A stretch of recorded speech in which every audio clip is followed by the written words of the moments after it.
$2,000-$3,000 back then. We thought we were rich. I never made $2,000 or $3,000. See, he got paid $2,000 while he was in Pride to come back to King of the Cage. Yeah, he talked about it on the podcast. Yeah, what was it, 1,400? I never made $2,000 in King of the Cage, even after I left Pride. Wow. I never did that. But at that time, I knew why I was fighting. I knew I was going to make the big bucks one day.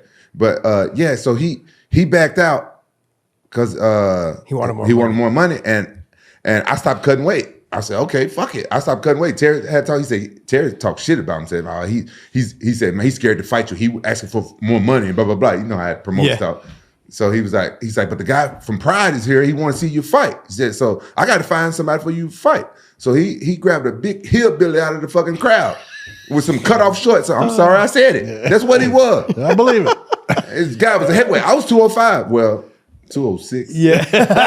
207. Yeah. I stopped cutting weight. And this guy was a heavyweight. And he called him out there, and it was Bobby Southworth. Whatever happened to him? He's in San Antonio. He owns an American kickboxing there in San Antonio. We just had him on the podcast probably a couple weeks ago. Did he ever continue fighting? He was on the Ultimate Fighter. I didn't. He was on the first. Yeah, he was on the very first Ultimate Fighter. I didn't even watch the episodes I coached. Yeah, I won. I could be wrong. I think I did his last fight in Strikeforce. Okay, it was against Babalu, and he was actually doing really well against Babalu. Babalu, you were. In Strikeforce, you weren't allowed to throw elbows on the ground, but you were allowed to throw them in the stand-up. Babalu throws just a streaking elbow right down the middle, and it cuts him straight down, and they stopped the fight on him. Is that the one? Did the cage open on that fight for him? No, that was a different one. That was a different fight. You just brought up a great point about the elbows. In the last year, we saw this 12-6 become legalized. Yes. And you gave us an interesting story I remember seeing on why it originally became illegal. Do you want to kind of touch upon that? Yeah, what happened is it was Lorenzo Fertitta was when he bought the UFC. You got to figure he got it at UFC 30, between 29 and 30. Yeah. And the first show that they did, and this is how Dana became friends with Donald Trump and everything, was the first show they did was at the Trump Taj Mahal in New Jersey.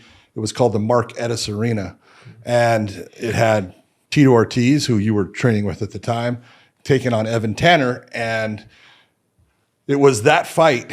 There was, Tito just gets a body lock and picks Evan up, and Evan does the wrong thing, and he slams him, and his head hits the ground, and he goes out, fights over, and the commission had a conniption. Over that? Oh, yeah, dude. That and Gan McGee. I'll get to that with it, but they were like, oh, my God, you can't have someone, with the head. And I go, this is part of the sport. That was a legal thing that he did.